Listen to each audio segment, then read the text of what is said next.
ਅੱਜ ਦਾ ਇਹ ਜਿਹੜਾ ਮਸਲਾ ਆ ਡੋਨਲਡ ਟਰੰਪ ਦੀ ਇੱਕ ਨਵੀਂ ਡੈਡਲਾਈਨ ਦੇ ਨਾਲ ਕਨੈਕਟਡ ਹੈ। ਇੱਕ ਨਵੀਂ ਹਲਚਲ ਪੈਦਾ ਕੀਤੀ ਹੈ ਯੂਐਸ ਪ੍ਰੈਜ਼ੀਡੈਂਟ ਡੋਨਲਡ ਟਰੰਪ ਨੇ। ਟਰੰਪ ਕਹਿੰਦੇ ਨੇ ਕਿ ਰਸ਼ੀਆ ਨੂੰ ਪੀਸ ਲਈ ਜਿੰਨਾ 50 ਦਿਨ ਦਾ ਟਾਈਮ ਦਿੱਤਾ ਗਿਆ ਸੀਗਾ ਉਹ ਟਾਈਮ ਹੁਣ ਸਿਰਫ 10 ਤੋਂ 12 ਦਿਨਾਂ ਤੱਕ ਘੱਟ ਕਰ ਦਿੱਤਾ ਗਿਆ। ਟਰੰਪ ਹੁਣ ਰਸ਼ੀਆ ਤੇ ਪ੍ਰੈਸ਼ਰ ਬਿਲਡ ਕਰਨ ਦੇ ਲਈ ਫੁੱਲ ਸਵਿੰਗ 'ਚ ਆ ਗਏ ਕਿ ਟਰੰਪ ਦੀ ਇਹ ਸਟ੍ਰੈਟਜੀ ਵਾਰ ਖਤਮ ਕਰ ਪਾਏਗੀ ਜਾਂ ਨਹੀਂ। ਤੇ ਹੁਣ ਵੇਖਣਾ ਆ ਹੈ ਕਿ ਰਸ਼ੀਆ ਇਸ ਵਾਰਨਿੰਗ ਨੂੰ ਕਿੰਨਾ ਸੀਰੀਅਸਲੀ ਲੈਂਦਾ ਹੈ ਤੇ ਅਮਰੀਕਾ ਆਪਣੇ ਬੋਲਡ ਕਲੇਮਸ ਤੇ ਐਕਸ਼ਨ ਵਿੱਚ ਕਿੰਨਾ ਉਤਰਦਾ ਹੈ ਕਿ ਇੰਟਰਨੈਸ਼ਨਲ ਲਾਅ ਦੇ ਵਿੱਚ ਕਿਸੇ ਪ੍ਰੈਜ਼ੀਡੈਂਟ ਕੋਲ ਇਹ ਪਾਵਰ ਹੁੰਦੀ ਹੈ ਕਿ ਉਹ ਇੱਕ ਹੋਰ ਸੋਵਰਨ ਕੰਟਰੀ ਤੇ ਯੂਨੀਲੈਟਰਲ ਡੈਡਲਾਈਨ ਥੋਪ ਸਕੇ ਕਿ ਇਹ ਸੈਂਕਸ਼ਨ ਬਸ ਯੂਐਸ ਰਸ਼ੀਆ ਦੀ ਗੱਲ ਹੈ ਜਾਂ ਇਸ ਦਾ ਜਿਹੜਾ ਅਸਰ ਹੈ ਉਹ ਗਲੋਬਲੀ ਵੀ ਪਵੇਗਾ। ਸਵਾਲ ਇਹ ਹੈ ਕਿ ਗਰਾਊਂਡ ਤੇ ਕੀ ਹੋ ਰਿਹਾ ਹੈ ਕਿ ਟਰੰਪ ਦੀ ਡੈਡਲਾਈਨ ਨਾਲ ਰੀਅਲ ਗਰਾਊਂਡ ਸਿਚੁਏਸ਼ਨ ਦੇ ਵਿੱਚ ਕੋਈ ਫਰਕ ਪੈਂਦਾ ਦਿਖ ਰਿਹਾ ਹੈ ਜਾਂ ਨਹੀਂ। ਜੇ ਅਸੀਂ ਟਰੰਪ ਦੀ ਡੈਡਲਾਈਨ ਦੀ ਗਰਾਊਂਡ ਤੇ ਕੋਈ ਇੰਪੈਕਟ ਲੱਭੀਏ ਤਾਂ ਸੈਡਲੀ ਕਹਿਣਾ ਪੈਂਦਾ ਹੈ ਕਿ ਰਸ਼ੀਆ ਦੇ ਐਕਸ਼ਨ 'ਚ ਕੋਈ ਸਲੋ ਡਾਊਨ ਨਜ਼ਰ ਨਹੀਂ ਆਇਆ। ਟਰੰਪ ਦੀ ਸਟੇਟਮੈਂਟ ਦੇ ਵਿੱਚ ਭਾਵੇਂ ਕੌਨਫੀਡੈਂਸ ਜ਼ਰੂਰ ਹੈ ਪਰ ਸਟ੍ਰੈਟਜੀ ਗਰਾਊਂਡ ਤੇ ਦਿਖਦੀ ਨਹੀਂ। ਸਵਾਲ ਆ ਵੀ ਆ ਕਿ ਕਿਸੇ ਪੋਲੀਟੀਕਲ ਪ੍ਰੈਸ਼ਰ ਨਾਲ ਸੀਜ਼ਫਾਇਰ ਕੀ ਵਾਕਈ ਹੋ ਸਕਦਾ ਹੈ।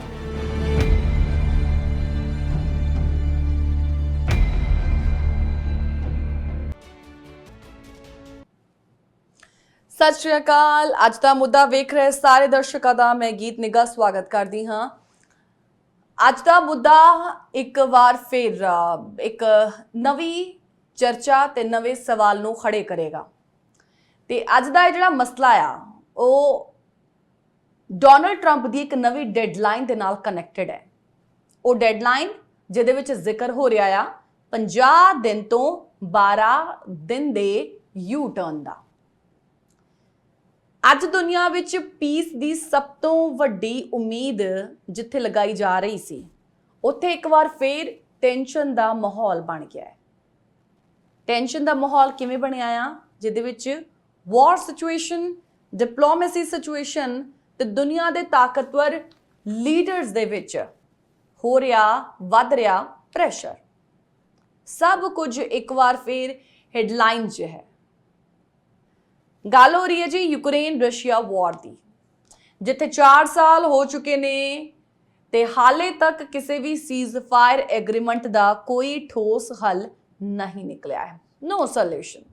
ਪਰ ਹੁਣ ਇਸ ਮੁੱਦੇ 'ਚ ਨਾ ਇੱਕ ਨਵੀਂ ਹਲਚਲ ਪੈਦਾ ਕੀਤੀ ਹੈ ਯੂਐਸ ਪ੍ਰੈਜ਼ੀਡੈਂਟ ਡੋਨਲਡ ਟਰੰਪ ਨੇ, ਜਿਨ੍ਹਾਂ ਨੇ ਆਪਣੇ ਲੇਟੈਸਟ ਸਟੇਟਮੈਂਟ ਦੇ ਵਿੱਚ ਇੱਕ ਵੱਡਾ ਬਦਲਾਵ ਅਨਾਉਂਸ ਕੀਤਾ ਹੈ। ਟਰੰਪ ਕਹਿੰਦੇ ਨੇ ਕਿ ਰਸ਼ੀਆ ਨੂੰ ਪੀਸ ਲਈ ਜਿੰਨਾ 50 ਦਿਨ ਦਾ ਟਾਈਮ ਦਿੱਤਾ ਗਿਆ ਸੀਗਾ ਉਹ ਟਾਈਮ ਹੁਣ ਸਿਰਫ 10 ਤੋਂ 12 ਦਿਨਾਂ ਤੱਕ ਘੱਟ ਕਰ ਦਿੱਤਾ ਗਿਆ ਹੈ, ਕੱਟ ਆਫ ਕਰ ਦਿੱਤਾ ਗਿਆ ਹੈ। ਤੇ ਉਹ ਕਹਿ ਰਹੇ ਨੇ ਕਿ ਪੁਤਿਨ ਵੱਲੋਂ ਕਿਸੇ ਤਰੀਕੇ ਦੀ ਪ੍ਰੋਗਰੈਸ ਨਹੀਂ ਦਿਖਾਈ ਦੇ ਰਹੀ ਤੇ ਇਸ ਕਰਕੇ ਹੁਣ ਵੇਟ ਕਰਨਾ ਇਹ ਬੇਵਕੂਫੀ ਹੋਵੇਗੀ। ਤੇ ਇਹ ਸਭ ਟਰੰਪ ਨੇ ਕਿਹਾ ਸਕਾਟਲੈਂਡ ਦੇ ਟਰਨਬੈਰੀ ਗੋਲਫ ਰਿਜ਼ੋਰਟ ਤੋਂ, ਜਿੱਥੇ ਉਹ ਬ੍ਰਿਟਿਸ਼ ਪ੍ਰਾਈਮ ਮਿਨਿਸਟਰ ਸਟਾਰਮਰ ਤੇ ਉਹਨਾਂ ਦੀ ਵਾਈਫ ਦੇ ਨਾਲ ਮੀਡੀਆ ਸਾਹਮਣੇ ਆਏ। ਟਰੰਪ ਨੇ ਆਪਣੇ ਸਟੇਟਮੈਂਟ 'ਚ ਕਹਿ ਦਿੱਤਾ, I'm very disappointed in President Putin. Very disappointed. ਉਹਨਾਂ ਦਾ ਕਹਿਣਾ ਇਹ ਸੀ ਕਿ ਕਈ ਵਾਰ ਪੁਤਿਨ ਦੇ ਨਾਲ ਗੱਲਬਾਤ ਦੇ ਜ਼ਰੀਏ ਸੀਜ਼ਫਾਇਰ ਤੱਕ ਪਹੁੰਚਣ ਦੀ ਕੋਸ਼ਿਸ਼ ਕੀਤੀ ਗਈ ਪਰ ਹਰ ਵਾਰ ਕਿਸੇ ਨਾ ਕਿਸੇ ਅਟੈਕ ਨੇ ਸਭ ਕੁਝ ਜਿਵੇਂ ਨਾ ਬਰਬਾਦ ਕਰ ਦਿੱਤਾ। ਤੇ ਸਭ ਤੋਂ ਇਮੋਸ਼ਨਲ ਗੱਲ ਉਹਨਾਂ ਨੇ ਜਦੋਂ ਕਿਹਾ ਕਿ ਪੁਤਿਨ ਰਾਕੇਟਸ ਚਲਾ ਦਿੰਦੇ ਨੇ, ਨਰਸਿੰਗ ਹੋਮ ਵਿੱਚ ਲੋਕਾਂ ਨੂੰ ਮਾਰ ਦਿੰਦੇ ਨੇ, ਬੋਡੀਜ਼ ਲਾਈਂਗ ਆਲ ਓਵਰ ਦ ਸਟਰੀਟ। ਇਹ ਲਾਈਨਸ ਸਿਰਫ ਪੋਲੀਟੀਕਲ ਸਟੈਂਸ ਨਹੀਂ, ਇੱਕ ਇਮੋਸ਼ਨਲ ਡਿਸਅਪਾਇੰਟਮੈਂਟ ਦਾ ਇੱਕ ਇਜ਼ਹਾਰ ਵੀ ਸੀਗਾ। ਟਰੰਪ ਨੇ ਕਹਿ ਦਿੱਤਾ ਕਿ ਉਹ ਜੈਨਰਸ ਹੋਣਾ ਚਾਹੁੰਦੇ ਸੀ, ਪੇਸ਼ੈਂਸ ਰੱਖ ਰਹੇ ਸੀ, ਪਰ ਹੁਣ ਲੱਗਦਾ ਹੈ ਕਿ ਜਦੋਂ ਜਵਾਬ ਪਤਾ ਹੀ ਨਾ ਹੋਵੇ ਜਾਂ ਜਵਾਬ ਜਦੋਂ ਤੁਹਾਨੂੰ ਪਤਾ ਹੋਵੇ ਤਾਂ ਵੇਟ ਕਰਨ ਦਾ ਕੋਈ ਮਤਲਬ ਹੀ ਨਹੀਂ। ਕੀ ਡਿਵੈਲਪਮੈਂਟਸ ਇਹ ਹੈ ਕਿ ਜੇ ਰਸ਼ੀਆ ਅਗਲੇ 10 ਤੋਂ 12 ਦਿਨਾਂ 'ਚ ਪੀਸ ਪ੍ਰੋਸੈਸ ਵਿੱਚ ਕੋਈ ਕੰਕਰੀਟ ਕਦਮ ਨਹੀਂ ਚੁੱਕਦਾ ਤਾਂ ਯੂਐਸ ਵੱਲੋਂ ਇੱਕ ਨਵੇਂ ਸੈਂਕਸ਼ਨਸ ਤੇ ਸੈਕੰਡਰੀ ਟੈਰਿਫਸ ਲਗਾਏ ਜਾਣਗੇ ਤੇ ਟਰੰਪ ਨੇ ਐਗਜ਼ੈਕਟ ਡਿਟੇਲਸ ਨਹੀਂ ਦਿੱਤੀਆਂ ਪਰ ਕਹਿ ਦਿੱਤਾ ਕਿ ਫਾਰਮਲ ਅਨਾਉਂਸਮੈਂਟ ਟੁਨਾਈਟ ਔਰ ਟੁਮਾਰੋ ਤੱਕ ਆ ਸਕਦੀ ਹੈ। ਟਰੰਪ ਨੇ ਪੁਤਿਨ ਦੇ ਨਾਲ ਆਪਣੇ ਪਾਸਟ ਰਿਲੇਸ਼ਨ ਦਾ ਵੀ ਜ਼ਿਕਰ ਕੀਤਾ ਜਿੱਥੋਂ ਪਤਾ ਲੱਗਦਾ ਹੈ ਕਿ ਉਹ ਸਟ੍ਰਿਕਟਲੀ ਡਿਪਲੋਮੈਟਿਕ ਇਸ਼ੂ ਨਹੀਂ, ਇੱਕ ਪਰਸਨਲ ਟਰਸਟ ਦਾ ਵੀ ਮਸਲਾ ਬਣ ਚੁੱਕਿਆ ਹੈ। ਉਹਨਾਂ ਨੇ ਕਿਹਾ ਕਿ ਮੈਂ ਪੁਤਿਨ ਨਾਲ ਹਮੇਸ਼ਾ ਚੰਗੀ ਬੌਂਡਿੰਗ 'ਚ ਰਿਹਾ ਪਰ ਫਿਰ ਉਹ ਅਟੈਕ ਕਰ ਦਿੰਦਾ ਹੈ ਤੇ ਸਾਰੀ ਡਿਵੈਲਪਮੈਂਟ ਇੱਕ ਕਲੀਅਰ ਸਿਗਨਲ ਦਿੰਦੀ ਹੈ ਕਿ ਟਰੰਪ ਹੁਣ ਰਸ਼ੀਆ ਤੇ ਪ੍ਰੈਸ਼ਰ ਬਿਲਡ ਕਰਨ ਦੇ ਲਈ ਫੁੱਲ ਸਵਿੰਗ 'ਚ ਆ ਗਏ ਨੇ ਤੇ ਅੱਜ ਦਾ ਇਹ ਮੁੱਦਾ ਇੱਕ ਵਾਰ ਫਿਰ ਸਾਨੂੰ ਯਾਦ ਕਰਵਾ ਗਿਆ ਕਿ ਦੁਨੀਆ ਦੇ ਸਭ ਤੋਂ ਵੱਡੇ ਲੀਡਰ ਵੀ ਜਦੋਂ ਪਾਵਰ ਵਿੱਚ ਹੁੰਦੇ ਨੇ ਤਾਂ ਉਹਨਾਂ ਦੇ ਇੱਕ ਡਿਸੀਜਨ ਕਈ ਮੁਲਕਾਂ ਦੀ ਜਿਹੜੀ ਤਕਦੀਰ ਹੈ ਉਹਨਾਂ ਡਿਸੀਜਨਸ ਨਾਲ ਲਿਖੀ ਜਾਂਦੀ ਆ ਤੇ ਮਸਲਾ ਅੱਜ ਦਾ ਇਹ ਕਿ ਇੱਕ ਵਾਰ ਫਿਰ ਸਾਨੂੰ ਇਹ ਕਿਤੇ ਨਾ ਕਿਤੇ ਪੂਰੀ ਸਿਚੁਏਸ਼ਨ ਯਾਦ ਕਰਵਾ ਦਿੰਦੀ ਹੈ ਕਿ ਦੁਨੀਆ ਦੇ ਸਭ ਤੋਂ ਵੱਡੇ ਲੀਡਰ ਵੀ ਜਦੋਂ ਪਾਵਰ ਵਿੱਚ ਹੁੰਦੇ ਨੇ ਤਾਂ ਉਹਨਾਂ ਦੇ ਇੱਕ ਡਿਸੀਜਨ ਦੇ ਨਾਲ ਕਈ ਮੁਲਕਾਂ ਦੀ ਤਕਦੀਰ ਲਿਖੀ ਜਾਂਦੀ ਆ। ਆਪਾਂ ਇਹੀ ਗੱਲ ਕਰ ਰਹੇ ਸੀਗੇ ਤੇ ਟਰੰਪ ਦਾ ਰਸ਼ੀਆ ਤੇ ਡੈਡਲਾਈਨ ਕੱਟ ਕਰਨਾ ਪੁਤਿਨ ਦੇ ਬੋਲੇ ਨਾ ਕਿ ਜਿਸ ਤਰੀਕੇ ਨਾਲ ਉਹ ਅੱਗੇ ਵੱਧ ਰਹੇ ਨੇ ਉਹ ਕਿਤੇ ਨਾ ਕਿਤੇ ਉਹਨਾਂ ਦੇ ਲਈ ਵੀ ਪ੍ਰੋਬਲਮੈਟਿਕ ਬਣ ਜਾਂਦਾ ਹੈ ਪਰ ਜੋ ਇਹ ਕੱਟ ਆਫ ਕੀਤਾ ਜਾ ਰਿਹਾ ਹੈ ਉਸ ਨੂੰ ਲੈ ਕੇ ਰਸ਼ੀਆ ਕੀ ਸੋਚ ਵਿਚਾਰ ਰਿਹਾ ਆ, ਕੀ ਸੋਚ ਵੀ ਰਿਹਾ ਆ ਜਾਂ ਨਹੀਂ, ਕੀ ਉਹ ਆਪਣੇ ਇੰਟੈਂਸ਼ਨ 'ਚ ਸੀਰੀਅਸ ਨੇ, ਕੀ ਪੁਤਿਨ ਕਿਸੇ ਪ੍ਰੈਸ਼ਰ 'ਚ ਆਉਣਗੇ ਜਾਂ ਨਹੀਂ, ਕਿ ਟਰੰਪ ਦੀ ਇਹ ਸਟ੍ਰੈਟਜੀ ਵਾਰ ਖਤਮ ਕਰ ਪਾਏਗੀ ਜਾਂ ਨਹੀਂ, ਜਾਂ ਇਹ ਹੋਰ ਜ਼ਿਆਦਾ ਐਗਰੈਸ਼ਨ ਦਾ ਇੱਕ ਰਾਹ ਹੈ ਉਹ ਜਿਹੜਾ ਖੋਲੇਗੀ। ਇਹ ਸਾਰੀਆਂ ਗੱਲਾਂ ਉਸ ਸਮੇਂ ਦੇ ਹਵਾਲੇ ਨੇ ਪਰ ਇੱਕ ਗੱਲ ਤਾਂ ਸਾਫ਼ ਹੈ ਕਿ civilian deaths, rocket attacks, nursing home 'ਚ ਮਾਰੇ ਜਾਂਦੇ ਬਜ਼ੁਰਗ, ਬੱਚੇ, ਮਹਿਲਾਵਾਂ, ਇਹ ਸਭ ਕੁਝ ਇਨਸਾਨੀਅਤ ਦੀ ਇੱਕ ਬਹੁਤ ਵੱਡੀ ਹਾਰ ਹੈ। ਜੇ ਦੁਨੀਆ ਦੇ ਸੁਪਰ ਪਾਵਰਸ ਆਪਣੀ ਪੋਲੀਟੀਕਲ ਈਗੋ 'ਚ ਫਸੇ ਰਹੇ ਜਿਸ ਤਰ੍ਹਾਂ ਹੋਣਾ ਹੈ ਤਾਂ ਇਨੋਸੈਂਟ ਲੋਕਾਂ ਦੀ ਕੁਰਬਾਨੀ ਹਰ ਵਾਰ ਕੇਵਲ ਹੈਡਲਾਈਨ ਤੱਕ ਹੀ ਸੀਮਿਤ ਰਹਿ ਜਾਊਗੀ। ਕਹਿਣ ਦਾ ਭਾਵ ਆ ਹੈ ਕਿ ਡੈਡਲਾਈਨ ਸਿਰਫ ਇੱਕ ਨੰਬਰ ਨਹੀਂ ਹੁੰਦਾ, ਉਹ ਪ੍ਰੈਸ਼ਰ, ਡਿਪਲੋਮੇਸੀ, ਪੋਲਿਟਿਕਸ ਤੇ ਇਨਸਾਨੀ ਕਨਸੀਕੁਐਂਸਸ ਦਾ ਇੱਕ ਮਿਲਿਆ ਜੁਲਿਆ ਯਤਨ ਵੀ ਹੁੰਦਾ ਹੈ ਤੇ ਹੁਣ ਵੇਖਣਾ ਆ ਹੈ ਕਿ ਰਸ਼ੀਆ ਇਸ ਵਾਰਨਿੰਗ ਨੂੰ ਕਿੰਨਾ ਸੀਰੀਅਸਲੀ ਲੈਂਦਾ ਹੈ ਤੇ ਅਮਰੀਕਾ ਆਪਣੇ ਬੋਲਡ ਕਲੇਮਸ ਤੇ ਐਕਸ਼ਨ ਵਿੱਚ ਕਿੰਨਾ ਉਤਰਦਾ ਹੈ। ਅਸੀਂ ਫਿਲਹਾਲ ਇੱਕ ਬ੍ਰੇਕ ਲਈ ਰੁਕਾਂਗੇ ਤੇ ਬ੍ਰੇਕ ਤੋਂ ਬਾਅਦ ਅਸੀਂ ਲੈ ਕੇ ਆ ਰਹੇ ਹਾਂ ਅਗਲਾ ਸੈਗਮੈਂਟ ਜਿੱਥੇ ਅਸੀਂ ਡਿਸਕਸ ਕਰਾਂਗੇ ਕਿ ਟਰੰਪ ਦੀ ਇਹ ਵਾਰਨਿੰਗ ਲੀਗਲ ਤੌਰ ਤੇ ਕਿੰਨੀ ਹੱਦ ਤੱਕ ਇਨਫੋਰਸ ਹੋ ਸਕਦੀ ਹੈ ਤੇ ਰਸ਼ੀਆ ਤੇ ਸੈਂਕਸ਼ਨਸ ਲਗਾਉਣ ਦਾ ਇੰਟਰਨੈਸ਼ਨਲ ਲਾਅ ਵਿੱਚ ਕੀ ਮਤਲਬ ਹੁੰਦਾ ਹੈ। ਕਿਸੇ ਹੋਰ ਡਿਬੇਟ ਤੋਂ ਵੱਖਰੀ ਗੱਲ ਹੋਵੇਗੀ। ਤੁਸੀਂ ਜ਼ਰੂਰ ਸਾਡੇ ਨਾਲ ਜੁੜੇ ਰਹਿਣਾ ਪ੍ਰੋਗਰਾਮ ਅੱਜ ਦਾ ਮੁੱਦਾ ਦੇ ਨਾਲ। ਇੱਕ ਬ੍ਰੇਕ, ਜਲਦ ਹਾਜ਼ਰ ਹੋਣੇ ਆ।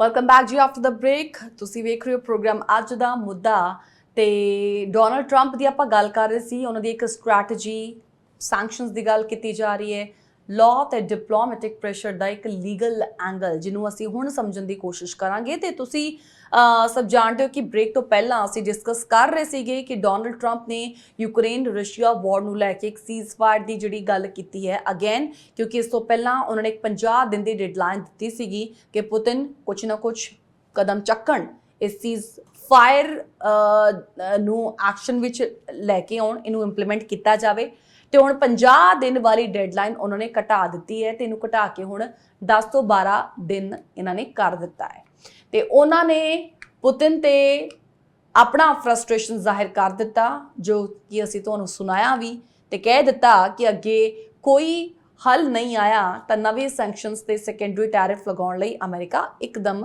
ਰੈਡੀ ਹੈ।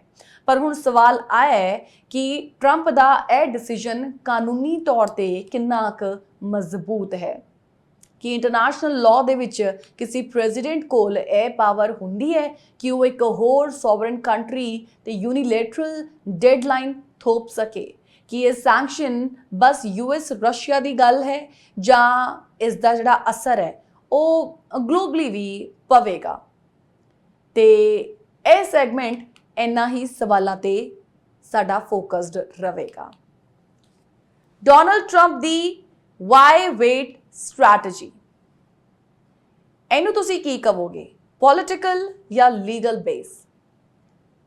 ਤੁਸੀਂ ਸਭ ਜਾਣਦੇ ਹੋ ਕਿ ਟਰੰਪ ਨੇ ਕਈ ਵਾਰ ਇਹ ਕਿਹਾ ਕਿ if you no what the answer is going to be then why wait। ਤੇ ਇਸ ਦਾ ਮਤਲਬ ਕੀ ਹੁੰਦਾ ਹੈ? ਇਸ ਦਾ ਮਤਲਬ ਆਹੀ ਹੁੰਦਾ ਹੈ ਕਿ ਉਹ ਡਿਪਲੋਮੇਸੀ ਦੇ ਵਿੱਚ ਪੇਸ਼ੈਂਸ ਨਹੀਂ, ਰਿਜ਼ਲਟ ਦੇ ਵਿੱਚ ਇੰਟਰਸਟ ਰੱਖਦੇ ਨੇ। ਪਰ ਡਿਪਲੋਮੇਸੀ ਦਾ ਇੱਕ ਨਾ ਬੇਸਿਕ ਪ੍ਰਿੰਸੀਪਲ ਪੇਸ਼ੈਂਸ ਹੀ ਹੁੰਦਾ ਹੈ। ਉਹ ਹੁੰਦਾ ਹੈ ਬੈਕ ਚੈਨਲ ਟਾਕਸ, ਮਲਟੀਲੇਟਰਲ ਕੋਆਰਡੀਨੇਸ਼ਨ ਤੇ ਕੰਸਿਸਟੈਂਟ ਅੰਗੇਜਮੈਂਟ। ਟਰੰਪ ਦਾ ਐਗਰੈਸਿਵ ਸਟਾਈਲ ਪਿਛਲੇ ਟੈਨਿਓਰ ਤੋਂ ਵੀ ਦੁਨੀਆ ਨੇ ਵੇਖਿਆ ਹੈ। ਇਸ ਟੈਨਿਓਰ ਦੇ ਵਿੱਚ ਫਰਮ ਦ ਵੈਰੀ ਬਿਗਨਿੰਗ ਜਨਵਰੀ ਤੋਂ ਸ਼ੁਰੂ ਹੋ ਗਿਆ ਸੀ ਤੇ ਹੁਣ ਤੱਕ ਅਸੀਂ ਉਹ ਦੇਖਦੇ ਆ ਰਹੇ ਹਾਂ, ਚਾਹੇ ਉਹ ਚਾਈਨਾ ਨਾਲ ਟ੍ਰੇਡ ਵਾਰ ਹੋਵੇ ਜਾਂ ਈਰਾਨ ਤੇ ਸੈਂਕਸ਼ਨਸ, ਹੁਣ ਵੀ ਉਹ ਸੇਮ ਸਟਾਈਲ ਰਿਪੀਟ ਕਰ ਰਹੇ ਨੇ। ਪਰ ਯੂਕਰੇਨ ਰਸ਼ੀਆ ਵਾਰ ਇੱਕ ਕਨਵੈਨਸ਼ਨਲ ਕਨਫਲਿਕਟ ਨਹੀਂ ਹੈ, ਇਹ ਯੂਨਾਈਟਿਡ ਨੇਸ਼ਨਸ, ਨੇਟੋ ਤੇ ਕਈ ਹੋਰ ਏਜੰਸੀਜ਼ ਦੇ ਨਾਲ ਜੁੜਿਆ ਹੋਇਆ ਇੱਕ ਬੜਾ ਹੀ ਨਾ ਪੇਚੀਦਾ ਜਿਹਾ ਇੱਕ ਮਸਲਾ ਹੈ। ਜੇਕਰ ਅਸੀਂ ਸੈਂਕਸ਼ਨ ਦੀ ਅਥਾਰਟੀ ਦੀ ਗੱਲ ਕਰੀਏ, ਇਹਦਾ ਜਿਹੜਾ ਇੱਕ ਲੀਗਲ ਫਰੇਮਵਰਕ ਹੈ ਉਹ ਕਿੱਦਾਂ ਦਾ ਹੁੰਦਾ ਹੈ? ਦੇਖੋ, ਟਰੰਪ ਨੇ ਤੇ ਇਹ ਕਹਿ ਦਿੱਤਾ ਕਿ ਜੇ ਪੁਤਿਨ ਨੇ ਅਗਲੇ 10 ਤੋਂ 12 ਦਿਨਾਂ ਦੇ ਵਿੱਚ ਪੀਸ ਲਈ ਕੋਈ ਕਦਮ ਨਹੀਂ ਚੁੱਕਿਆ ਤਾਂ ਯੂਐਸ ਨਵੇਂ ਸੈਂਕਸ਼ਨਸ ਇੰਪੋਜ਼ ਕਰੇਗਾ। ਹੁਣ ਸਵਾਲ ਇਹ ਹੈ ਕਿ ਇਹ ਸੈਂਕਸ਼ਨਸ ਲਗਾਉਣ ਲਈ ਟਰੰਪ ਨੂੰ ਕਾਂਗਰਸ ਦੀ ਅਪਰੂਵਲ ਚਾਹੀਦੀ ਹੈ ਜਾਂ ਪ੍ਰੈਜ਼ੀਡੈਂਟ ਦੀ ਐਗਜ਼ੀਕਿਊਟਿਵ ਪਾਵਰ 'ਚ ਆ ਜਾਂਦਾ ਹੈ।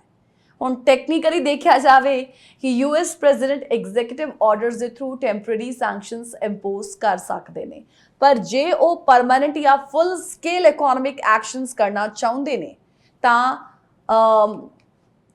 ਉਹਨਾਂ ਨੂੰ ਕਾਂਗਰਸ ਦੀ ਅਪਰੂਵਲ ਦੀ ਜ਼ਰੂਰਤ ਪੈ ਜਾਂਦੀ ਹੈ। ਪਰ ਟਰੰਪ ਦਾ ਸਟਾਈਲ ਤੁਸੀਂ ਜਾਣਦੇ ਹੋ, ਅਗੇਨ ਹਿਸਟੋਰੀਕਲੀ ਐਗਰੈਸਿਵ ਰਿਹਾ ਹੈ ਤੇ ਉਹ ਐਗਜ਼ੀਕਿਊਟਿਵ ਆਰਡਰਸ ਨੂੰ ਫੁੱਲੀ ਫੋਰਸ ਵਿੱਚ ਯੂਜ਼ ਕਰਦੇ ਨੇ, ਜਿਵੇਂ ਪਹਿਲਾਂ ਈਰਾਨ, ਕਿਊਬਾ, ਨਾਰਥ ਕੋਰੀਆ ਦੇ ਕੇਸਿਸ 'ਚ ਵੀ ਕੀਤਾ ਗਿਆ ਸੀਗਾ।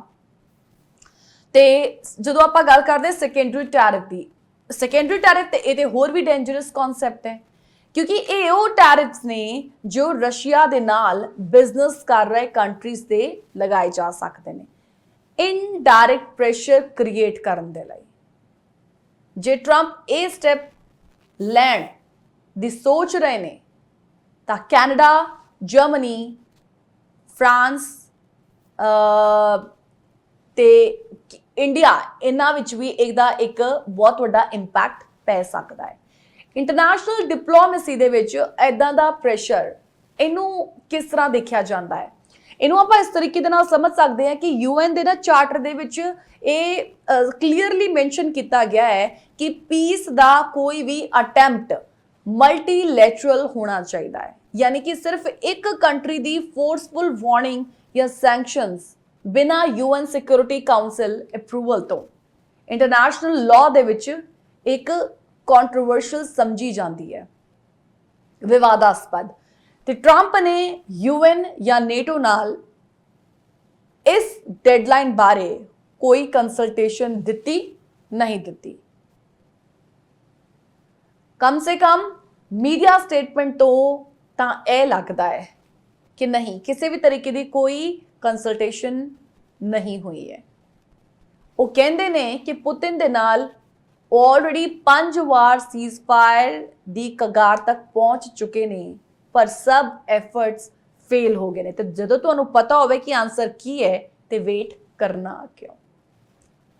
ਹੁਣ ਸਵਾਲ ਇਹ ਹੈ ਕਿ ਰਸ਼ੀਆ ਨੂੰ ਪਬਲਿਕਲੀ ਸ਼ੇਮ ਕਰਨਾ, ਕੀ ਇਹ ਕਿਤੇ ਨਾ ਕਿਤੇ ਉਹਨਾਂ ਦਾ ਇੱਕ ਡਿਪਲੋਮੈਟਿਕ ਐਂਗਲ ਤੇ ਨਹੀਂ ਹੈ? ਇੰਟਰਨੈਸ਼ਨਲ ਡਿਪਲੋਮੇਸੀ ਦੇ ਵਿੱਚ ਨਾ ਪਬਲਿਕਲੀ ਕਿਸੇ ਲੀਡਰ ਨੂੰ ਡਿਸਅਪੁਆਇੰਟਮੈਂਟ ਕਹਿਣਾ ਜਾਂ ਇਮੋਸ਼ਨਲੀ ਬਲਾਸਟ ਕਰਨਾ, ਇਹ ਪ੍ਰੈਸ਼ਰ ਟੈਕਟਿਕਸ ਤਾਂ ਜ਼ਰੂਰ ਨੇ, ਪਰ ਕਈ ਵਾਰ ਨਾ ਇਹ ਬੈਕ ਫਾਇਰ ਵੀ ਕਰ ਸਕਦੇ ਨੇ। ਹੋ ਸਕਦਾ ਹੈ ਕਿ ਇਹਦਾ ਜਿਹੜਾ ਇੱਕ ਐਡਵਰਸ ਇਫੈਕਟ ਵੇਖਣ ਨੂੰ ਮਿਲੇ। ਪੁਤਿਨ ਜਿਵੇਂ ਸਟਬਨ ਔਰ ਕਹੀਏ ਕਿ ਇੱਕ ਰਿਐਕਸ਼ਨਰੀ ਲੀਡਰ ਨੇ, ਤੇ ਉਹ ਰਿਸਪੌਂਡ ਕਰਨ ਦੀ ਬਜਾਏ ਹੋਰ ਵੀ ਹੋ ਸਕਦਾ ਹੈ ਕਿ ਐਗਰੈਸ਼ਨ ਵਧਾ ਦੇਣ ਤੇ ਮਸਲਾ ਹੋਰ ਵਿਗੜ ਜਾਵੇ। ਹੁਣ ਕਿਉਂਕਿ ਇਹ ਜਿਹੜਾ ਕਟ ਆਫ ਕੀਤਾ ਗਿਆ, ਤੁਸੀਂ ਵੇਖਿਆ ਕਿ ਯੂਕੇ ਦੇ ਜਿਹੜੇ ਲੀਡਰ ਨੇ ਉਹਨਾਂ ਦੇ ਨਾਲ ਉਹਨਾਂ ਦੀ ਮੌਜੂਦਗੀ ਦੇ ਵਿੱਚ ਇਹ ਜਿਹੜਾ ਆ ਉਹ ਸਟੇਟਮੈਂਟ ਦਿੱਤਾ ਗਿਆ ਹੈ। ਕੀਰ ਸਟਾਰਮਰ ਦੀ ਮੌਜੂਦਗੀ ਦਾ ਇੱਥੇ ਕੀ ਮਤਲਬ, ਯੂਕੇ ਦਾ ਕੀ ਰੋਲ? ਦੇਖੋ, ਟਰੰਪ ਜਿੱਥੇ ਟਰਨਬੈਰੀ ਦੇ ਵਿੱਚ ਖੜੇ ਸੀਗੇ, ਉੱਥੇ ਉਹਨਾਂ ਦੇ ਨਾਲ ਬ੍ਰਿਟਿਸ਼ ਪੀਐਮ ਕੀਰ ਸਟਾਰਮਰ ਵੀ ਖੜੇ ਸੀਗੇ ਤੇ ਇਹ ਸਿਰਫ ਇੱਕ ਗੋਲਫ ਰਿਜ਼ੋਰਟ ਫੋਟੋ ਆਪ ਨਹੀਂ ਲੱਗਦਾ। ਬ੍ਰਿਟੇਨ ਜੋ ਨੇਟੋ ਦਾ ਕੋਰ ਮੈਂਬਰ ਹੈ, ਸ਼ਾਇਦ ਟਰੰਪ ਦੇ ਸਟੈਂਸ ਨੂੰ ਸਾਇਲੈਂਟ ਬੈਕਿੰਗ ਦੇ ਰਿਹਾ ਹੋਵੇਗਾ। ਜੇ ਯੂਕੇ ਯੂਐਸ ਦੇ ਕੋਆਰਡੀਨੇਟਡ ਪ੍ਰੈਸ਼ਰ ਸਟ੍ਰੈਟਜੀ ਬਣਾ ਰਹੇ ਨੇ ਤਾਂ ਇਹ ਰਸ਼ੀਆ ਲਈ ਸੀਰੀਅਸ ਕੰਸਰਨ ਬਣ ਸਕਦਾ ਹੈ। ਅਗੇਨ, ਇਹ ਸਿਰਫ ਇੱਕ ਹਾਈਪੋਥੈਟੀਕਲ ਸਿਚੁਏਸ਼ਨ ਹੈ ਜਿਸ ਨੂੰ ਲੈ ਕੇ ਅਸੀਂ ਗੱਲ ਕਰ ਰਹੇ ਹਾਂ ਇਸ ਮੰਚ ਤੋਂ। ਜੇਕਰ ਯੂਨਾਈਟਿਡ ਨੇਸ਼ਨ, ਯੂਰੋਪੀਅਨ ਨੇਸ਼ਨ ਤੇ G7 ਦੇ ਹੋਰ ਮੈਂਬਰ ਇਸ ਗੱਲ ਨੂੰ ਕਿਸ ਤਰੀਕੇ ਨਾਲ ਐਕਸੈਪਟ ਕਰਨਗੇ, ਉਹ ਆਉਣ ਵਾਲੇ ਟਾਈਮ ਦੇ ਵਿੱਚ ਪਤਾ ਲੱਗੇਗਾ। ਕਨਸਟੀਟਿਊਸ਼ਨਲ ਤੇ ਗਲੋਬਲ ਇੰਪੈਕਟ ਦੀ ਜੇਕਰ ਆਪਾਂ ਇੱਕ ਸਮਰੀ ਦੀ ਗੱਲ ਕਰੀਏ ਤੇ ਟਰੰਪ ਐਗਜ਼ੀਕਿਊਟਿਵ ਆਰਡਰਸ ਦੇ ਅੰਡਰ ਸੈਂਕਸ਼ਨ ਸਟਾਰਟ ਕਰ ਸਕਦੇ ਨੇ, ਪਰ ਲੌਂਗ ਟਰਮ ਇਕਨੋਮਿਕ ਪ੍ਰੈਸ਼ਰ ਲਈ ਕਾਂਗਰਸ ਦੀ ਅਪਰੂਵਲ ਚਾਹੀਦੀ ਹੈ। ਸੈਕੰਡਰੀ ਟੈਰਿਫ ਸਿਰਫ ਰਸ਼ੀਆ ਤੱਕ ਸੀਮਿਤ ਨਹੀਂ, ਉਹ ਦੁਨੀਆ ਦੇ ਕਈ ਦੇਸ਼ਾਂ ਨੂੰ ਤੰਗ ਕਰ ਸਕਦੇ ਨੇ ਜੋ ਰਸ਼ੀਆ ਨਾਲ ਟ੍ਰੇਡ ਕਰਦੇ ਨੇ। ਤੇ ਇੰਟਰਨੈਸ਼ਨਲ ਡਿਪਲੋਮੇਸੀ ਯੂਨੀਲੈਟਰਲ ਡੈਡਲਾਈਨ ਨੂੰ ਲਾਈਟਲੀ ਨਹੀਂ ਜਿਹੜੀ ਹੈ ਉਹ ਲੈਣੀ, ਪੁਤਿਨ ਨੂੰ ਹੋਰ ਵੀ ਪ੍ਰੋਵੋਕ ਇਹ ਕਰ ਸਕਦੀ ਹੈ ਤੇ ਹੋ ਸਕਦਾ ਹੈ ਕਿ ਇੱਕ ਪੋਲੀਟੀਕਲ ਮੂਵ ਨਾ ਹੋ ਕੇ ਇੰਟਰਨੈਸ਼ਨਲ ਲੀਗਲ ਤੇ diplomatic balance check testing movement ਹੋਵੇ। ਫਿਲਹਾਲ ਇੱਕ ਹੋਰ ਬ੍ਰੇਕ ਲਈ ਰੁਕਾਂਗੇ, ਜਲਦ ਹਾਜ਼ਰ ਹੋਵਾਂਗੇ ਪ੍ਰੋਗਰਾਮ ਦੇ ਵਿੱਚ। ਬ੍ਰੇਕ ਤੋਂ ਬਾਅਦ ਇੱਕ ਵਾਰ ਫਿਰ ਤੁਹਾਡੇ ਸਾਰਿਆਂ ਦਾ ਬਹੁਤ-ਬਹੁਤ ਸਵਾਗਤ ਕਰਦੇ ਹਾਂ ਪ੍ਰੋਗਰਾਮ ਅੱਜ ਦਾ ਮੁੱਦਾ ਦੇ ਵਿੱਚ। ਤੇ ਮਸਲਾ ਜਿਸ ਦੀ ਅਸੀਂ ਗੱਲ ਲਗਾਤਾਰ ਕਰ ਰਹੇ ਹਾਂ, ਡੋਨਲਡ ਟਰੰਪ ਵੱਲੋਂ ਇੱਕ ਸਟੇਟਮੈਂਟ ਦਿੱਤੀ ਗਈ ਹੈ ਤੇ ਡਾਇਰੈਕਟ ਕਹਿ ਸਕਦੇ ਹਾਂ ਕਿ ਇੱਕ ਵਾਰਨਿੰਗ ਜੋ ਕਿ ਪੁਤਿਨ ਨੂੰ ਲੈ ਕੇ ਦਿੱਤੀ ਗਈ ਹੈ। 50 ਦਿਨ ਦੀ ਇੱਕ ਡੈਡਲਾਈਨ, ਇੱਕ ਅਲਟੀਮੇਟਮ ਦਿੱਤਾ ਗਿਆ ਸੀਗਾ, ਜਿਹਨੂੰ ਹੁਣ ਕਟ ਆਫ ਕਰਕੇ 10 ਤੋਂ 12 ਦਿਨ ਤੱਕ ਦਾ ਕਰ ਦਿੱਤਾ ਗਿਆ ਹੈ। ਤੇ ਬ੍ਰੇਕ ਤੇ ਜਾਣ ਤੋਂ ਪਹਿਲਾਂ ਅਸੀਂ ਲਗਾਤਾਰ ਇਹ ਸਮਝਣ ਦੀ ਕੋਸ਼ਿਸ਼ ਕਰ ਰਹੇ ਸੀਗੇ ਕਿ ਇਸ ਡੈਡਲਾਈਨ ਦਾ ਆਖਿਰ ਮਤਲਬ ਕੀ ਹੈ ਤੇ ਇਸ ਦਾ ਕੀ ਇੰਪੈਕਟ ਪਵੇਗਾ ਰਸ਼ੀਆ ਤੇ, ਕੀ ਅਸਰ ਪਵੇਗਾ ਪੁਤਿਨ ਤੇ, ਕਿ ਇਹ ਸਿਚੁਏਸ਼ਨ ਤੇ ਨਹੀਂ ਹੋ ਜਾਏਗੀ ਕਿ ਮਸਲਾ ਹੋਰ ਜ਼ਿਆਦਾ ਐਗਰੈਸਿਵ ਹੋ ਜਾਵੇ। ਡਿਪਲੋਮੈਟਿਕਲੀ ਹੁਣ ਤੱਕ ਇਸ ਪੂਰੇ ਮਸਲੇ ਨੂੰ ਅਸੀਂ ਸਮਝਣ ਦੀ ਕੋਸ਼ਿਸ਼ ਕੀਤੀ, ਲੇਕਿਨ ਕਿਉਂਕਿ 4 ਸਾਲ ਹੋ ਚੁੱਕੇ ਨੇ ਤੇ ਫਿਲਹਾਲ ਸੀਜ਼ ਫਾਇਰ ਨੂੰ ਲੈ ਕੇ ਕਿਸੇ ਵੀ ਤਰੀਕੇ ਦਾ ਕੋਈ ਇੱਕ ਪੋਜ਼ਿਟਿਵ ਜਿਹੜਾ ਸੰਕੇਤ ਸਾਨੂੰ ਦੇਖਣ ਨੂੰ ਮਿਲਦਾ ਨਹੀਂ ਹੈ। ਲੇਕਿਨ ਯੂਕਰੇਨ ਵਾਰ ਦੀ ਗਰਾਊਂਡ ਰਿਐਲਿਟੀ ਕੀ ਹੈ? ਸੀਜ਼ ਫਾਇਰ ਦੀ ਇੱਕ ਆਸ ਲਈ ਬੈਠੇ ਹਾਂ, ਲੇਕਿਨ ਇਹ ਆਸ ਹੈ ਜਾਂ ਇੱਕ ਪੋਲੀਟੀਕਲ ਪ੍ਰੈਸ਼ਰ ਜਿਹੜਾ ਵਧਾਇਆ ਜਾ ਰਿਹਾ ਹੈ। ਅਸੀਂ ਹੁਣ ਤੱਕ ਡਿਸਕਸ ਕੀਤਾ ਕਿ ਟਰੰਪ ਨੇ ਰਸ਼ੀਆ ਤੇ ਪ੍ਰੈਸ਼ਰ ਪਾ ਕੇ ਸੀਜ਼ ਫਾਇਰ ਦੀ ਡੈਡਲਾਈਨ 50 ਦਿਨ ਤੋਂ ਘਟਾ ਕੇ ਸਿਰਫ 10 ਤੋਂ 12 ਦਿਨ ਤੱਕ ਕੀਤੀ ਹੈ। ਲੇਕਿਨ ਕਿਉਂ ਕੀਤੀ ਹੈ? ਉਹਨਾਂ ਨੇ ਪੁਤਿਨ ਦੀ ਪਾਲਿਸੀ ਤੇ ਪਰਸਨਲ ਡਿਸਅਪਾਇੰਟਮੈਂਟ ਦਿਖਾਇਆ ਹੈ ਤੇ ਵਾਰਨਿੰਗ ਦਿੱਤੀ ਕਿ ਅੱਗੇ ਵਾਰ ਨਹੀਂ ਰੁਕੀ ਤਾਂ ਸੈਂਕਸ਼ਨਸ ਤੇ ਸੈਕੰਡਰੀ ਟੈਰਿਫਸ ਲੱਗ ਸਕਦੇ ਨੇ। ਪਰ ਸਵਾਲ ਇਹ ਹੈ ਕਿ ਗਰਾਊਂਡ ਤੇ ਕੀ ਹੋ ਰਿਹਾ ਹੈ what is the real situation there ਤੇ ਕੀ ਯੂਕਰੇਨ ਰਸ਼ੀਆ ਵਾਰ ਸੱਚਮੁੱਚ ਉਸ ਮੋੜ ਤੇ ਆ ਚੁੱਕੀ ਹੈ ਜਿੱਥੇ ਸੀਜ਼ ਫਾਇਰ ਵਾਕਈ ਪੋਸੀਬਲ ਹੈਗਾ ਹੈ? ਕਿ ਟਰੰਪ ਦੀ ਡੈਡਲਾਈਨ ਨਾਲ ਰੀਅਲ ਗਰਾਊਂਡ ਸਿਚੁਏਸ਼ਨ ਦੇ ਵਿੱਚ ਕੋਈ ਫਰਕ ਪੈਂਦਾ ਦਿਖ ਰਿਹਾ ਹੈ ਜਾਂ ਨਹੀਂ? ਇਹ ਸੈਗਮੈਂਟ ਇਹਨਾਂ ਸਵਾਲਾਂ ਦੀ ਸੀਰੀਆਂ 'ਚ ਉਤਰ ਕੇ ਜਿਹੜਾ ਜਵਾਬ ਹੈ ਉਹਨੂੰ ਲੱਭਣ ਦੀ ਕੋਸ਼ਿਸ਼ ਜ਼ਰੂਰ ਕਰੇਗਾ।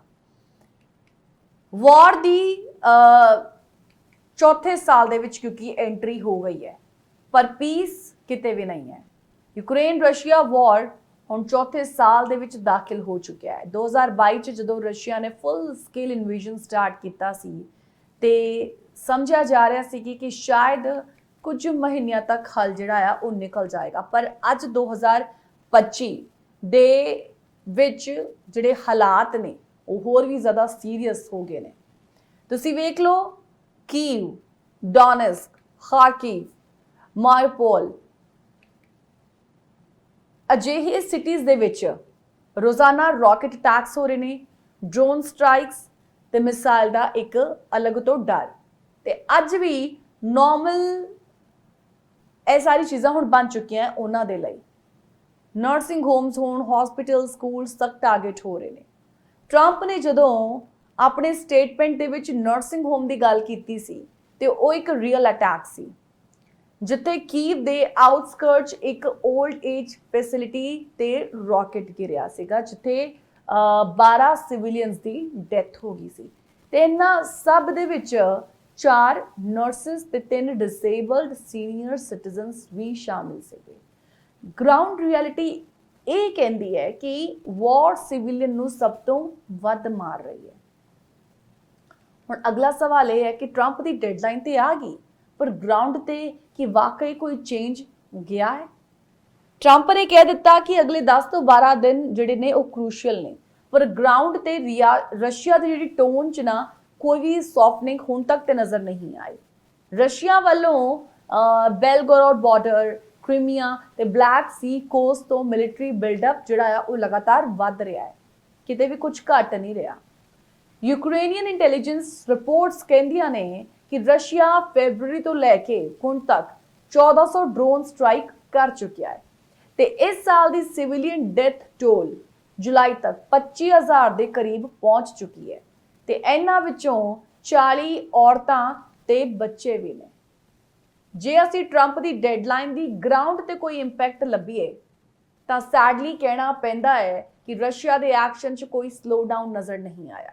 ਪੁਤਿਨ ਦੀ ਵੱਲੋਂ ਨਾ ਕੋਈ ਸਟੇਟਮੈਂਟ ਆਈ ਤੇ ਨਾ ਹੀ ਕਿਸੇ ਤਰੀਕੇ ਦੀ ਸੀਜ਼ਫਾਇਰ ਨੈਗੋਸ਼ੀਏਸ਼ਨ ਲਈ ਇੱਕ ਕਹਿੰਦੇ ਨਾ ਜਿਹੜੀ ਵਿਲਿੰਗਨੈਸ ਆਉਣਾ ਉਹ ਵੀ ਹਾਲੇ ਤੱਕ ਦਿਖਾਈ ਨਹੀਂ ਦਿੱਤੀ ਹੈ। ਯੂਕਰੇਨੀਅਨ ਪ੍ਰੈਜ਼ੀਡੈਂਟ ਵਲਾਦੀਮੀਰ ਜ਼ੈਲੈਂਸਕੀ ਨੇ ਟਰੰਪ ਦੀ ਗੱਲਾਂ ਦਾ ਆਫੀਸ਼ੀਅਲੀ ਵੈਲਕਮ ਤਾਂ ਨਹੀਂ ਕੀਤਾ, ਪਰ ਉਹਨਾਂ ਨੇ ਮੀਡੀਆ ਸਾਹਮਣੇ ਇਹ ਜ਼ਰੂਰ ਕਿਹਾ ਕਿ if any world leader can actually stop Putin in 10 days, we are with them। Zelensky ਲਈ ਟਰੰਪ ਦੀ ਡੈਡਲਾਈਨ ਇੱਕ ਹੋਪ ਵੀ ਹੈ ਤੇ ਇੱਕ ਚੈਲੰਜ ਵੀ।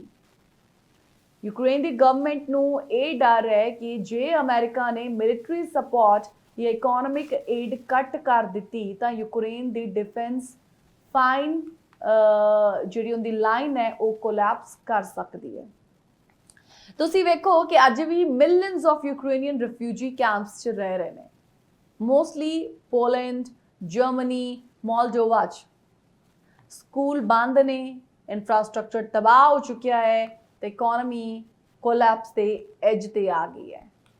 ਟਰੰਪ ਕਹਿੰਦੇ ਨੇ ਕਿ why wait when you know the answer, ਪਰ ਵਾਰ ਗਰਾਊਂਡ ਤੇ ਜਿਹੜੇ ਲੋਕ ਨੇ ਉਹ ਪੂਰਾ ਵਾਰ ਵੇਟ ਹੀ ਕਰ ਰਹੇ ਨੇ ਕਿਸੇ ਆਨਸਰ ਲਈ।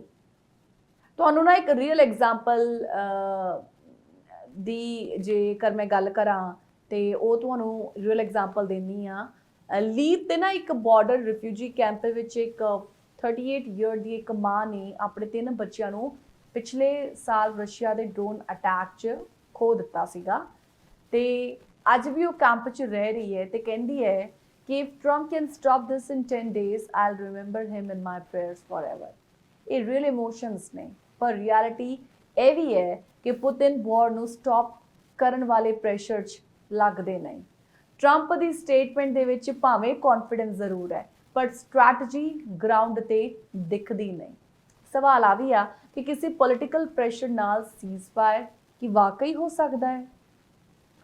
ਜੇਕਰ ਆਪਾਂ ਪਾਸਟ ਦੀ ਗੱਲ ਕਰੀਏ, ਹਿਸਟਰੀ 'ਚ ਕਈ ਵਾਰ ਸੀਜ਼ਫਾਇਰ ਸਿਰਫ ਇਸ ਕਰਕੇ ਹੋਏ ਕਿਉਂਕਿ ਪ੍ਰੈਸ਼ਰ ਦਿੱਤਾ ਗਿਆ ਸੀਗਾ। 1995 ਬੋਸਨੀਆ ਕਨਫਲਿਕਟ ਤੁਸੀਂ ਯਾਦ ਕਰੋ, ਉਸ ਦੇ ਵਿੱਚ ਪ੍ਰੈਸ਼ਰ ਦੇ ਨਾਲ ਡੇ ਟਰਨ ਐਗਰੀਮੈਂਟ ਹੋਇਆ। 1973 ਦੇ ਵਿੱਚ ਯੋਮ ਕਿਪੁਰ ਵਾਰ ਯੂਐਸ ਰਸ਼ੀਆ ਦੇ ਡਿਪਲੋਮੈਟਿਕ ਪੁਸ਼ ਦੇ ਨਾਲ ਸੀਜ਼ਫਾਇਰ ਹੋਇਆ, ਪਰ ਪੁਤਿਨ ਦਾ ਪਾਸਟ ਰਿਕਾਰਡ ਵੇਖੀਏ ਤਾਂ ਉਹ ਪ੍ਰੈਸ਼ਰ ਅੰਡਰ ਰਿਐਕਟ ਨਹੀਂ ਕਰਦਾ ਬਲਕਿ ਡਬਲ ਡਾਊਨ ਕਰ ਦਿੰਦਾ ਹੈ। ਤੇ ਓਵਰਆਲ ਯੂਕਰੇਨ ਰਸ਼ੀਆ ਵਾਰ ਅੱਜ ਵੀ ਡੇਲੀ ਬੇਸਿਸ ਤੇ ਸਿਵਿਲੀਅਨ ਲਾਈਫ ਨੂੰ ਤਬਾਹੀ ਕਰ ਰਿਹਾ ਹੈ। ਟਰੰਪ ਦੀ ਡੈਡਲਾਈਨ ਤੇ ਰਸ਼ੀਆ ਨੇ ਗਰਾਊਂਡ ਤੇ ਕੋਈ ਸੌਫਟ ਸਟੈਂਸ ਨਹੀਂ ਲਿੱਤਾ। ਯੂਕਰੇਨ ਵਾਰ ਸਿਵਿਲੀਅਨ ਡੈਥ ਟੋਲ 25000 ਕ੍ਰਾਸ ਕਰ ਚੁੱਕਿਆ ਹੈ ਇਸ ਸਾਲ। ਰਿਫਿਊਜੀ ਕ੍ਰਾਈਸਿਸ ਲਗਾਤਾਰ ਗਹਿਰੇ ਹੁੰਦੇ ਜਾ ਰਹੇ ਨੇ, ਡੀਪਨ ਨੇ ਤੇ ਇਕਨੋਮਿਕ ਬ੍ਰੇਕਡਾਊਨ ਸੀਰੀਅਸ ਸਟੇਜ ਤੇ ਆ ਚੁੱਕੀ ਹੈ। ਸੀਜ਼ਫਾਇਰ ਦੀ ਆਸ ਜ਼ਰੂਰ ਹੈ, ਪਰ ਸਿਰਫ ਪ੍ਰੈਸ਼ਰ ਦੇ ਨਾਲ ਨਹੀਂ, ਪੁਤਿਨ ਦੇ ਕੋਆਪਰੇਸ਼ਨ ਨਾਲ ਹੀ ਪੀਸ ਪੋਸੀਬਲ ਹੈ। ਜਿੱਥੇ ਇੱਕ ਪਾਸੇ ਟਰੰਪ ਦੀ ਲੀਡਰਸ਼ਿਪ ਨੂੰ ਦੁਨੀਆ ਦੇ ਪੀਸ ਲਈ ਹੋਪ ਦੇ ਵਾਂਗ ਵੇਖਿਆ ਜਾ ਰਿਹਾ ਹੈ, ਉੱਥੇ ਦੂਸਰੇ ਪਾਸੇ ਵਾਰ ਗਰਾਊਂਡ ਤੇ ਰਹਿਣ ਵਾਲੇ ਲੋਕ ਹਰ ਦਿਨ ਆਪਣੇ ਜੀਵਨ ਦਾ ਸਭ ਤੋਂ ਮੁਸ਼ਕਿਲ ਫੇਸ ਵੇਖ ਰਹੇ ਨੇ। ਟਰੰਪ ਦੀ ਡੈਡਲਾਈਨ ਚੇਂਜ ਤਾਂ ਜ਼ਰੂਰ ਹੈ, ਪਰ ਅਸਲੀ ਚੇਂਜ ਉਦੋਂ ਆਵੇਗਾ ਜਦੋਂ ਗਰਾਊਂਡ ਤੇ ਉਹਨਾਂ ਗੋਲੀਆਂ ਦੀ, ਉਹਨਾਂ ਮਿਸਾਈਲਾਂ ਦੀ, ਉਹਨਾਂ ਰੌਕਟਾਂ ਦੀ ਆਵਾਜ਼ਾਂ ਰੁਕ ਜਾਣ। ਅਸੀਂ ਇੱਕ ਹੋਰ ਬ੍ਰੇਕ ਲਈ ਰੁਕਾਂਗੇ ਤੇ ਬ੍ਰੇਕ ਤੋਂ ਬਾਅਦ ਜਲਦੀ ਹਾਜ਼ਰ ਹੋਣੇ ਹਾਂ ਆਪਣੀ ਆਖਰੀ ਸੈਗਮੈਂਟ ਦੇ ਨਾਲ। ਬ੍ਰੇਕ ਤੋਂ ਬਾਅਦ ਇੱਕ ਵਾਰ ਫਿਰ ਤੁਹਾਡੇ ਸਾਰਿਆਂ ਦਾ ਸਵਾਗਤ। ਹਾਜ਼ਰ ਹਾਂ ਇੱਕ ਵਾਰ ਫਿਰ ਅੱਜ ਦਾ ਮੁੱਦਾ ਦੇ ਨਾਲ ਤੇ ਹੁਣ ਗੱਲ ਕਰਾਂਗੇ ਸਭ ਤੋਂ ਅਹਿਮ ਪਹਿਲੂ ਦੀ, ਇੱਕ ਸਭ ਤੋਂ ਇੰਪੋਰਟੈਂਟ ਐਸਪੈਕਟ ਦੀ। ਕੀ ਹੋਵੇਗਾ ਅੱਗੇ ਜੇ ਰਸ਼ੀਆ 10 ਤੋਂ 12 ਦਿਨ ਦੇ ਵਿੱਚ ਸੀਜ਼ਫਾਇਰ ਲਈ ਕੋਈ ਮੀਨਿੰਗਫੁਲ ਕਦਮ ਨਹੀਂ ਚੱਕਦਾ ਤਾਂ ਕਿ ਯੂਨਾਈਟਿਡ ਸਟੇਟ ਰਿਐਲਿਟੀ ਦੇ ਵਿੱਚ ਕਈ ਨਵੇਂ ਸੈਂਕਸ਼ਨਸ ਵਾਕਈ ਇੰਪੋਜ਼ ਕਰੇਗਾ ਤੇ ਦੁਨੀਆ ਦੀ ਰਿਐਕਸ਼ਨ ਕੀ ਹੋਵੇਗੀ। ਤੇ ਸਭ ਤੋਂ ਪਹਿਲਾਂ ਟਰੰਪ ਨੇ ਜੋ ਵਾਰਨਿੰਗ ਦਿੱਤੀ ਹੈ, new sanctions and secondary tariff, ਉਹ ਸਿਰਫ ਰਸ਼ੀਆ ਲਈ ਨਹੀਂ ਗਲੋਬਲ ਕਿਉਂਕਿ ਟ੍ਰੇਡ ਨੈਟਵਰਕ ਲਈ ਵੀ ਇੱਕ ਵੱਡੇ ਇਕਨੋਮਿਕ ਸ਼ੇਕਅਪਸ ਲੈ ਕੇ ਆ ਸਕਦੀ ਹੈ।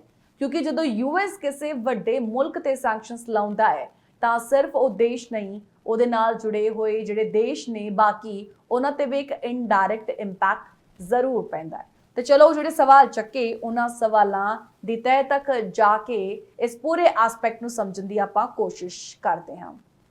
ਇੱਕ ਵਾਰ ਫਿਰ ਗੱਲ ਉਹਨਾਂ ਦੀ ਸਟੇਟਮੈਂਟ ਦੀ, ਕਿਉਂਕਿ ਉਹ ਕਹਿੰਦੇ ਨੇ ਸਟੇਟਮੈਂਟ ਦੇ ਵਿੱਚ ਕਿ if you know what the answer is going to be then why wait. ਤੇ ਇਹ ਗੱਲ ਸਿਰਫ ਡਿਪਲੋਮੈਟਿਕ ਫਰਸਟ੍ਰੇਸ਼ਨ ਨਹੀਂ, ਇੱਕ ਕਲੀਅਰ ਮੈਸੇਜ ਹੈ ਪੁਤਿਨ ਨੂੰ, ਜਾਂ ਸੀਜ਼ਫਾਇਰ ਕਰੋ ਜਾਂ ਤਿਆਰ ਹੋ ਜਾਓ ਇਕਨੋਮਿਕ ਆਈਸੋਲੇਸ਼ਨ ਦੇ ਲਈ। ਹੁਣ ਸਵਾਲ ਉੱਠਦਾ ਹੈ ਕਿ ਰਸ਼ੀਆ ਤੇ ਸੈਂਕਸ਼ਨਸ ਦਾ ਅਸਰ ਹੋਵੇਗਾ।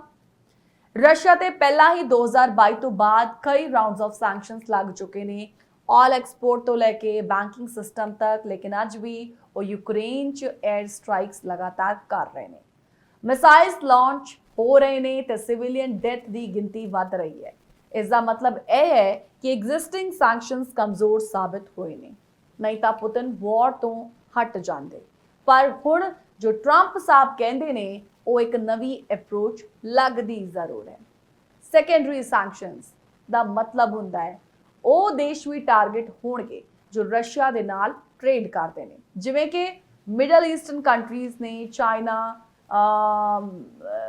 ਯੂਰੋਪੀਅਨ ਫਰਮਸ ਤੱਕ।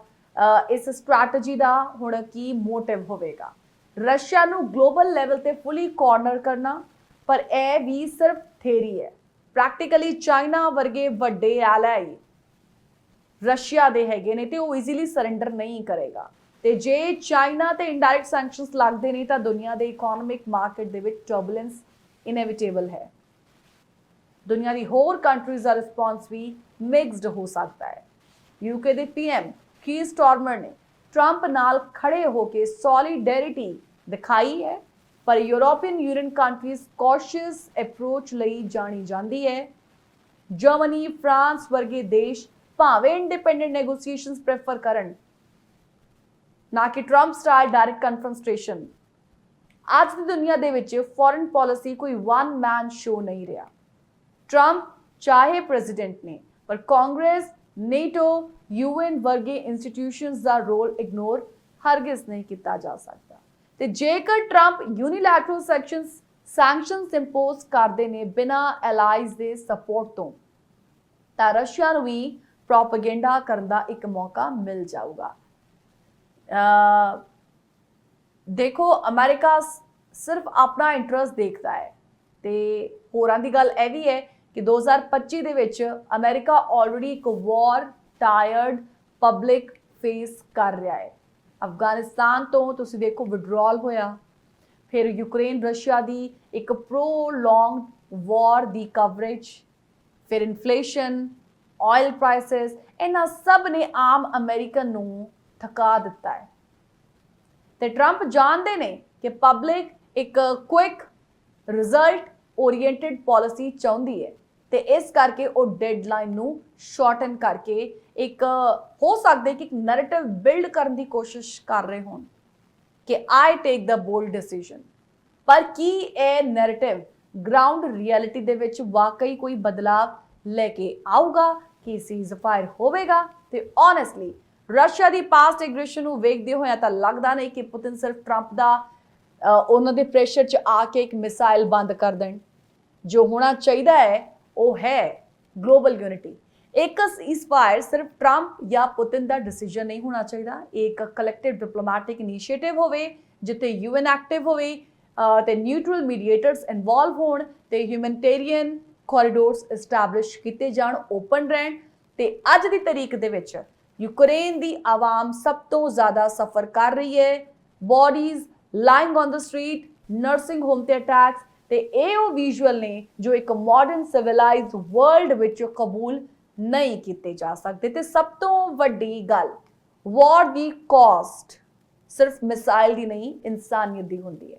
ते हुण जदों ट्रंप ने कह दिता कि 10 ਤੋਂ 12 दिन दे विच कुछ ना होया तां कदम चक्के जाणगे, तां दुनिया दी नज़र अमेरिका दे उत्ते ही होवेगी कि की ये धमकी सिर्फ पॉलिटिकल एक पॉस्चरिंग है या असली एक्शन होवेगा।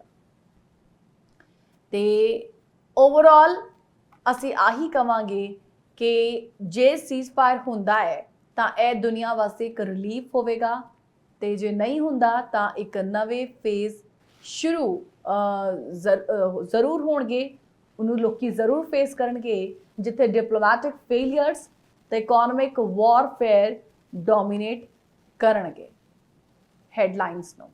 ਤੇ ਸਭ ਤੋਂ ਜ਼ਰੂਰੀ ਜੋ ਵੀ ਹੋਵੇ ਇਹ डिसीजन इंसानी जान बचाउण वास्ते होवे, सिर्फ वोट बैंक दे लई नहीं, सिर्फ एक पब्लिकली स्टंट दे लई नहीं, एक पॉलिटिकल स्टंट दे लई नहीं, ना ही अपने लई होवे।